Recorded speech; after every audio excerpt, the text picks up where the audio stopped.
এই গণজোয়ার এটা দেখে অনেকের মাথা খারাপ হয়ে গিয়েছে। বাংলাদেশের দুটি রাজ পরিবারের হাতে বাংলার মানুষ তাদের ভবিষ্যতের ভাগ্য বন্ধক দিতে প্রস্তুত নয়। 11 দলীয় নির্বাচন ঐক্য গঠিত হয়েছে বাংলার 18 কোটি মানুষের কাছে তাদের অধিকার বুঝিয়ে দেওয়ার জন্য। 71-এর মুক্তিযুদ্ধের পরবর্তী 72 থেকে 24 সাল পর্যন্ত বাংলাদেশের কায়েমি স্বার্থবাদী রাজনৈতিক গোষ্ঠীগুলো শাসনের নামে শোষণ করেছে। মানুষের উপর তারা তাদের জমিদারি প্রভাব বিস্তার করার চেষ্টা করেছে। তারা বাংলার মানুষের অধিকার খর্ব করে, ক্ষুণ্ণ করে বাংলাদেশে গুন্ডামি আর সন্ত্রাসের রাজনীতি বাস্তবায়ন করেছে। ওয়ালটন বিএলডিসি ফ্যান খরচ বাঁচে 65% পর্যন্ত। ওয়ালটন বিএলডিসি ফ্যান ছড়ায় স্বস্তির সবুজ হাওয়া। তাই বাংলার মানুষ আবার 2024 সালে জেগে উঠল। 24 সালে জেগে উঠল প্রতিটি শিক্ষাঙ্গন থেকে ছাত্র জনতা। স্কুল থেকে আমার ছেলেরা বেরিয়ে আসলো, কলেজ থেকে আমার সন্তানরা বেরিয়ে আসলো, বিশ্ববিদ্যালয়গুলো থেকে আমাদের ছেলেমেয়েরা বের হয়ে আসলো।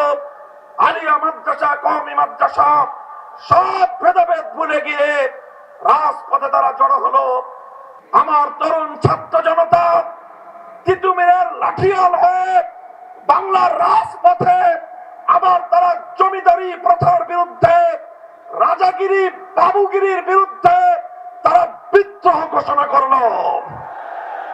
24-এর ঐতিহাসিক বিপ্লবের পর এখন দেশের মানুষ আর পুরাতন সেই বস্তা পচা রাজ পরিবারের, বাংলাদেশের দুটি রাজ পরিবারের হাতে বাংলার মানুষ তাদের ভবিষ্যতের ভাগ্য বন্ধক দিতে প্রস্তুত নয়।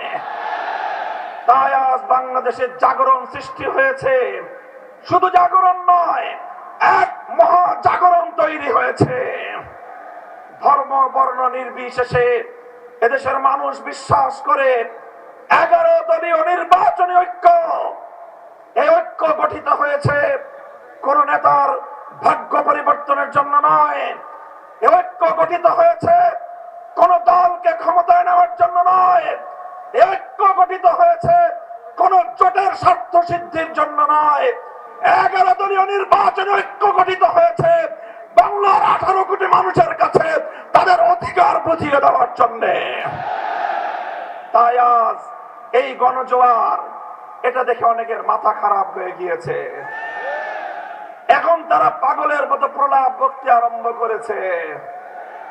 কি করবে তারা দ্বিধাহীন, তারা দ্বিধাদ্বন্দ্বে ভুগছে।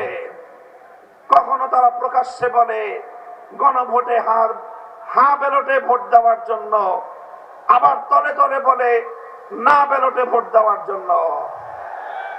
14 গ্রামের মানুষের কাছে আমি প্রশ্ন করতে চাই, কেউ প্রকাশ্যে এক কথা বলে, তলে তলে আরেক কাজ করে, সেই জাতীয় মানুষকে আপনাদের দেশে কি বলে?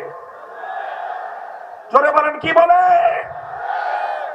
24-এর বিপ্লব পরবর্তী বাংলার মাটিতে দাঁড়িয়ে বলতে চাই, আর কোন মুনাফিক গোষ্ঠী বাংলাদেশ শাসন করতে পারবে না। বাংলার মানুষ সেটা মেনে নেবে না।